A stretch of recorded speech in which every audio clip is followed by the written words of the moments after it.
ደንበኛችን የመረጠው ጥልቅ እጥበት ነው። እሺ ስንት አይነት እጥበት አለ? የውጭ እጥበት፣ የውስጥ እጥበት፣ መደበኛና ጥልቅ እጥበት አለ። እስቲ አሁን ለምሳሌ ጥልቅ እጥበት ሲሆን ስንት ብር ነው? ጥልቅ እጥበት ሲሆን ከ4500 ብር ጀምሮ ነው።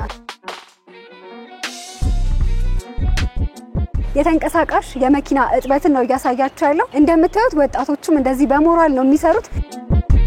ብዙ ሰዎች መኪናቸውን ወጥተው ለማሳጠር የፕራይቬሲ ወይ የደህንነት ስጋት ሊኖር ይችላል፣ ጊዜ ጥረት ሊኖርባቸው ይችላል። ስለዚህ ለምን እኛ ያሉበት ቦታ ድረስ ሄደን ጥልቅ የሆነና ዘመናዊ እጥበት ለምን አናደርስላቸውም ብለን አሰብን። ከጓደኞቼ ጋር በመሆን ስራውን ጀመርነው። ማይክሮፋይበር ፎቶች አሁን ሰዓታችን ለመቆጠብ ይሄ ባንዴ ነው የሚያነሱ ማይክሮፋይበር ፎቶ ጥቃቅን የሆኑ ፎቶችን ባንዴ በቃ ውሃውን በደንብ ያነሷል። ይለያል። አሁን ሰው ሲያዩ ኖርማል ፎቶ ይመስላል። ይሄ ማይክሮፋይበር ፎቶ ነው። በማንኛውም ሶፋ ላይ ምንጣፍ ላይ ያሉትን ቆሻሻዎች በሙሉ እየሳበ ያወጣዋል። ራሱ ታንክ አለው፣ እዛው ውስጥ ቆሻሻውን ያስቀምጥልናል። ዲፕ ክሊኒንግ የሚሰራው ይሄ ነው ማለት ነው። በትክክል ለሶፋ፣ ለምንጣፍ፣ ለመኪና የምንጠቀመው ይሄ። እንደምታያት ቅልብጭ ያለች እቃ ናት። እቺ አሁን ዋጋዋም ተመጣጣኝ ነው።